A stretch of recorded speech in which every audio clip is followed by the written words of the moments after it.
मैं आपका स्वागत करती हूँ और वोल्वी की तरफ से आपको बहुत मुबारकबाद देना चाहती हूँ। आपका शो कल का बहुत कामयाब रहा। बहुत बहुत शुक्रिया।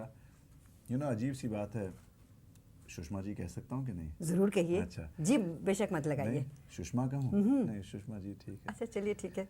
नहीं, क्या है कि अजीब सी बात है कि यहाँ आने से पहले मुझे हमारे देश में, भारत में बहुत से लोगों ने, बहुत से मेरे कॉलीग्स ने कहा कि भाई वैंकूवर जा रहे हो, संभलना, वहाँ के लोग बहुत अटपटे हैं। अच्छा। और वहाँ अजीब से कुछ आपको लोग मिलेंगे, अजीब सी एक रिएक्शन आपको मिलेगी, अजीब सी एक ऑडियंस मिलेगी। और हो सकता है कि कोई आदमी आपको पत्थर मारे, हो सकता है कोई आदमी आपको एक गलत अंडा फेंके। अच्छा। लेकिन मज़े की बात यह है कि कल शो में इतना प्यार मिला, इतनी इज्जत मिली वैंकूवर के लोगों से कि मैं बिल्कुल हैरान हो गया। अच्छा, मैं ये इसलिए नहीं कह रहा कि आप यहाँ हैं और आप यहाँ हैं तो यहाँ आप इंटरव्यू ले रही हैं वगैरह, ऐसा कुछ नहीं है। वैसे आपकी बात सही बहुत है। रॉक कॉन्सर्ट्स वगैरह के बारे में भी ये कहा जाता है कि कोई भी शो यहाँ कामयाब अगर हो जाता है तो वो दुनिया में कहीं पर भी वो चल सकता है शो। बहुत अच्छी बात है। तो आपका शो बहुत कामयाब रहा कल का। बहुत शुक्रिया। और जो अंडे वगैरह फेंकने वाले हैं वो तो कभी कभार हो जाता है। अब कभी कभार हमारे यहाँ भी नहीं हुआ ना। आप क्या? बिल्कुल नहीं हुआ। फैंटास्टिक बात हुई। ये बताइए, आप अभी एक फिल्म अपनी बना के आ रहे हैं, उत्सव। जी हाँ, कंप्लीटेड है बिल्कुल जी। उत्सव जो हिंदी वर्शन जो है, उत्सव मैंने 2 वर्शन में बनाई है। अच्छा। हिंदी में और अंग्रेजी में। और हिंदी का वर्शन जो है वो तो कंप्लीट हो चुका है, और अंग्रेजी का वर्शन जो है उसका जो जिसे कहते हैं पोस्ट प्रोडक्शन वर्क, अच्छा, जो यानी कि शूटिंग के बाद का जो काम होता है जी, वो काम लंदन में हो रहा है। जबकि जहाँ के कुणाल, मेरे बेटे जो यहाँ आने वाले थे वो नहीं आए, इसलिए हम बहुत खफा हैं उसके बारे में। नहीं, कुणाल वो काम संभाल रहा है क्योंकि अच्छा। अगर यानी कि फिर अगर वो यहाँ आता तो फिर मुझे रहना पड़ता। राइट। तो इसलिए वो वहाँ है। और उत्सव अभी आई थिंक मेरे हिसाब से कुछ 2-3 महीने में कंप्लीट हो जाएगी और बाहर आ जाएगी। और यहाँ आई थिंक कुछ दिसंबर, क्रिसमस, न्यू ईयर तक आ जाएगी, आ जानी चाहिए। वैसे अगर जिस तरीके से आजकल फिल्में बन रही हैं भारत में और जिस तरीके से हमारे पास पहुंच जाती हैं, अभी फिल्म भारत में रिलीज़ नहीं होती और वैंकूवर में वो फिल्म रिलीज़ हो जाती है। अजीब सी बात है। इसके बारे में लोग वहाँ क्या परेशान हैं? परेशान तो हैं, ज़रूर हैं भाई। वीडियो पायरेसी जो है बहुत ही अजीब सी ये बीमारी है। बिल्कुल। ये एक बहुत ही जहरीली बीमारी है और कोशिश अब तो की जा रही है कि हिंदुस्तान में, भारत में ये पायरेसी जो है इसे मिटा दी जाए। लेकिन गड़बड़ क्या हो जाती है कि प्रोड्यूसर्स या डिस्ट्रीब्यूटर्स खुद अपनी पिक्चर्स पायरेट करते हैं। सच में? तो जी, तो ये बहुत एक तो फिर तो उसको कभी रोका नहीं जा सकता। जैसे कि बहुत से लोग जब अपने ही सिनेमाज में पिक्चर रिलीज करते हैं तो वो यानी कि एंटरटेनमेंट टैक्स ना देने के लिए, अच्छा, वो अपने ही टिकट्स ब्लैक में बेचते हैं, अपने ही टिकट्स वो ऑफिशियली नहीं बेचते हैं। वो कहते हैं कि हाँ आप आके बैठ जाइए सीट पे और हम आपको बिठा देंगे इस कम रेट पे। ये तो कभी बात पहले सुनी नहीं थी। ये बहुत होता है, हर जगह होता है, यहाँ भी होता होगा, आपको नहीं मालूम है शायद। हम बहुत सीधे साधे लोग हैं शायद इसलिए। वैसे आप उत्सव की बात कर रहे थे, मैं दोबारा उस पर आना चाहती हूँ। जब आप फिल्म 2 ज़बानों में बनाते हैं जी, तो जब शूटिंग करते हैं आप, तो क्या उसको डब करते हैं अंग्रेजी में? शूटिंग क्या हिंदी में होती है? उत्सव पिक्चर हम लोगों ने 2 नेगेटिव में बनाई है, यानी कि 2 शूटिंग होती थी। अच्छा। जैसे हम लोग एक शॉट लेते थे कि हिंदी का शॉट है, उसके बाद हम लोग लेते थे अंग्रेजी का शॉट है। तो फिर सारी फिल्म 2-2 तरीके में बनी है? बिल्कुल, दोबारा हर चीज़ दोबारा की जाती थी। तो उसमें तो बहुत वक्त लगा होगा। वक्त लगा, पैसे लगे ढेर सारे। और ये सबसे महंगी पिक्चर मेरी, कुछ $2-2.5 मिलियन ये पिक्चर है। आज की मार्केट को देखते हैं यूएस अच्छा, और भी ज़्यादा महंगी। वैसे आज की मार्केट को देखते हुए क्या आपको उस फिल्म का उतना रिटर्न मिलने की उम्मीद है? मैंने इसलिए कारण इसका, यानी कि हिंदी में बनाने का कारण यही था कि ये वर्ल्ड मार्केट के लिए बनाई जाए, ये अमेरिकन डिस्ट्रीब्यूटर्स के लिए बनाई जाए, ये European distributors, Australian distributors, Russian, Chinese, south east Asian, Japanese, इन सब के लिए बनाई जाए, ताकि ये पिक्चर सिर्फ वीडियोस के लिए ही नहीं हो, ये पिक्चर टेलीविज़न के लिए भी हो, थिएट्रिकल, नॉन थिएट्रिकल रिलीज़ के लिए भी हो। क्या तो इसलिए हम लोग ये कवर कर लेंगे। तो क्या उम्मीद क्या ये उम्मीद की जा सकती है फिर कि शायद पहली बार हमारे भारत से, पहली बार तो नहीं, इससे भी पहले भी एकेडमी में बहुत सी फिल्में आ चुकी हैं, बहुत सी तो नहीं, तो एक दो फिल्में Academy क्या मतलब? जो अमेरिकन एकेडमी अवार्ड्स होते हैं। अवार्ड्स, हाँ जी, हाँ जी, हाँ। तो अच्छा, मैं आपको एक कहानी सुनाता हूँ एकेडमी अवार्ड्स की। 2-3 साल पहले मैंने एक पिक्चर बनाई थी, 2 साल पहले मैंने एक पिक्चर बनाई थी, 36 चौरंगी लेन। जी वो अंग्रेजी में थी, जी जी हाँ, लेकिन प्रोड्यूसर मैं था, हाँ हाँ और टेक्नीशियंस सब हिंदुस्तानी इंडियन थे, थे, भारतीय थे, हिंदुस्तानी थे। तो साहब मज़े की बात यह है कि हिंदुस्तान में जब ये पिक्चर नेशनल अवार्ड्स के लिए गई, हमारे कंट्री में ये नेशनल अवार्ड्स होते हैं, जी तो वहाँ उन्होंने कहा, दिल्ली वालों ने कहा कि नहीं साहब, ये तो अंग्रेज़ी में है, इसलिए it's not qualified for national awards, it's qualified for regional awards. ठीक है जी। जब ये पिक्चर ऑस्कर के लिए यहाँ आई, हाँ जी, तो ऑस्कर वालों ने अमेरिका में कहा कि नहीं साहब, ये पिक्चर बनी है हिंदुस्तान में, भारत में बनी है, लेकिन ये पिक्चर क्योंकि अंग्रेजी में बनी है तो इसलिए it's not qualified for the best foreign picture award. तो साहब तो दोनों तरफ से मारे गए। इसका क्या हुआ, 36 चौरंगी लेन का ये हुआ कि ना घर के रहे ना घाट के रहे। तो ये हुआ हमारा ऑस्कर लेकिन का मामला। आप उम्मीद करें कि इस फिल्म के लिए आप जो आपके बन रही है उत्सव, जी उत्सव, हाँ। इसमें आपने सारा कुछ कवर कर लिया होगा। जी हाँ, कवर तो किया है अभी, मगर जहाँ तक ऑस्कर्स का मामला, आई मीन सवाल है, ऑस्कर के लिए ये पिक्चर क्वालिफाइड नहीं है, बिकॉज ये पिक्चर हिंदुस्तानी में तो बनी है, लेकिन जो पिक्चर हम भेजना चाहते हैं ऑस्कर के लिए, ये पिक्चर तो अंग्रेज़ी भेजेंगे, क्योंकि अंग्रेज़ी ऑडियंस के लिए एक कॉन्सेप्ट अलग होता है, एक रिदम अलग होता है, एक पैटर्न अलग होता है, जिसमें कि वो जो कि डोमेस्टिक मार्केट के लिए हम लोग डांस वांस ये करते हैं वो नहीं होगा।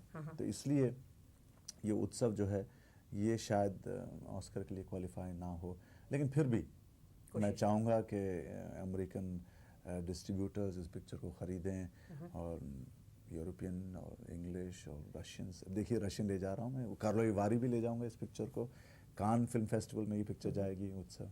तो ये सब आपने सडनली पिछले 4-5 सालों में बहुत ही अलग किस्म की फिल्में लेनी शुरू कर दी हैं। 5 बनाए पिक्चर, 5 बनाई जी। क्यों? मैंने पिक्चरों में काम करना शुरू तो खैर बहुत पहले ही किया था, वो 100 साल पहले किया था। 100 साल पहले। बहुत छोटा सा था, लेकिन as a full time actor, as a lead मैंने शुरू काम किया था कुछ 1960 में। 60 या 61 में मेरी पहली पिक्चर, मेरी पहली तस्वीर, पहली फिल्म 4 दीवारी रिलीज़ हुई थी। तो तब से लेके कुछ 1970s तक 17-18 साल जब हो गए काम करते करते, तो मुझे इस बात का एक महसूस हुआ, एक कुछ अजीब सी बात लगी कि मैंने इतने सालों में काम करने के बावजूद कोई ऐसी अच्छी खासी पिक्चर में काम नहीं किया जिसके लिए मैं ये कह सकता था कि भाई ये पिक्चर इंटरनेशनल मार्केट के लिए और मैं कुछ अच्छा सा काम कर सकता हूँ। मैं बहुत प्राउड फील करता हूँ। जी जी बिल्कुल। तो इसलिए मैंने सोचा 77 में या 77 में जेनिफर ने और मैंने दोनों यही सोचा कि भाई ऐसा कुछ किया जाए ताकि एक कंपनी ऐसी हो जो कि पिक्चरें वो बनाए जिसमें मैं अच्छी प्यारी पिक्चरों में काम कर सकूं। एक नंबर 2, कुछ एक ऐसा थिएटर बनाया जाए जिस थिएटर में हम लोग अच्छे प्यारे प्लेज कर सकें, और जिस थिएटर के द्वारा कुछ अच्छे नए लोगों को कुछ हेल्प मिल सके, कुछ इंसेंटिव मिल सके, कुछ एक पुश मिल सके ताकि वो अच्छे ड्रामास कर सकें। तो ये 1977 में ये दोनों चीज़ें हम लोगों ने सोची, और 78 में जुनून मेरी पहली पिक्चर, पहली तस्वीर हम लोगों ने स्टार्ट की, और 78 में ही पृथ्वी थिएटर हम लोगों ने स्टार्ट किया, रिवाइव किया दोबारा, जिसकी वजह से आज तक मैं हंसते रहता हूँ और खुश रहता हूँ। मेरे विचार में पृथ्वी थिएटर को रिवाइव करने में जो आपने पूरे थिएट्रिकल वर्ल्ड में जो अच्छा काम किया है, शायद ही किसी ने किया होगा, क्योंकि पृथ्वी थिएटर की अपनी रेपुटेशन रही है और उसी रेपुटेशन को आप बनाए रखना चाहते हैं, ये बहुत काबिल तारीफ बात है। शुक्रिया। Now you're embarrassing me। Embarrassing की बात आई तो बाकी लोग तो अपने बाल काले कर लेते हैं, मैं देख रही हूँ कि आपने मेरे बहुत से बाल काले किए हैं, सिर्फ ये हिस्सा छोड़ दिया गया है जान के। मैं बहुत ही बुजुर्ग, बहुत ही बूढ़ा आदमी हूँ, मैं 46 का हो चुका हूँ। मेरे बच्चे माशाल्लाह बहुत, यानी कि भगवान की कृपा से काफ़ी बड़े हो चुके हैं। 24-25 साल का सबसे बड़ा है कुणाल, फिर करण है, फिर संजना है, और कुछ 100 साल से तो शादी कर चुका हूँ मैं जेनिफर से, तो इसलिए, मगर ये सब बात ठीक है। पिछले जन्म का कुछ होगा उनके साथ। हाँ होगा कुछ, लगता है 100 साल कह रहे हैं ना। मुझे क्या लग रहा है कि कुछ अगले जन्म का भी कुछ होने वाला है ऐसे। कुछ इसी हाँ? तरह की बात लग रही है। किस्मत है, क्या करें। जेनिफर से मैंने उस दिन भी कहा था, हाँ। मुझे ऐसा लगता है कि भाई अगले में भी आप ही आएंगी। क्या करें। मेरे विचार में अच्छा रहेगा, यू यूज्ड टू हर। हाँ but you know one wants a little change here and there. नहीं छोड़िए चेंज को करके क्या करना है। ये बात बताइए, बच्चों की बात आपने की, आपके दोनों बेटों में से कुणाल फिल्मों में, जी हाँ कुणाल इज इन फिल्म जी, और विजेता में उनकी अदाकारी मुझे बहुत पसंद लगी, आपको भी शायद पसंद लगी, लेकिन उनकी पहली फिल्म में आपने उनको इतना पुश क्यों नहीं दिया?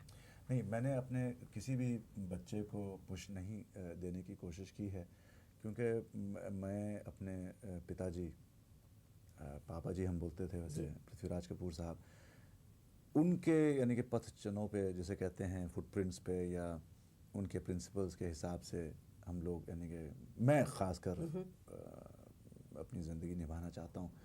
तो जिसे कहते हैं मकसद ज़िंदगी वही है। तो मेरे फादर ने कभी मुझे पुश नहीं दी थी, तो मैं यही चाहूँगा, मैं यही चाहता हूँ कि मेरे बच्चे मेरे पुश के बिना अगर वो अपने ही कदमों पे खड़े हो सकें, तो उससे बड़ी खुशी यानी कि मुझे नहीं मिल सकती।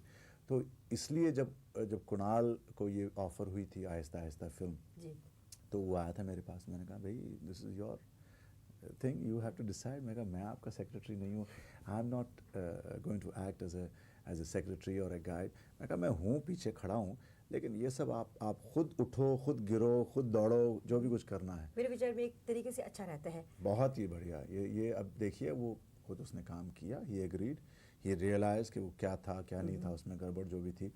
फिर उसके बाद विजेता, और ये नहीं कि विजेता मैंने बनाई उसके लिए, विजेता एक्चुअली मैंने बनाई एज अ स्टैंड बाय।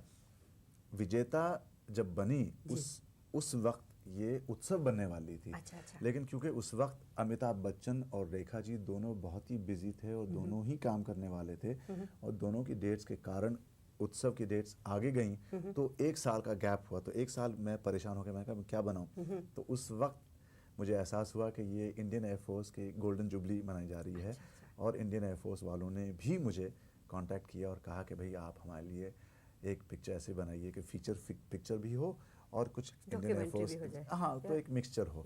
तो फिर मैंने बनाई ये पिक्चर।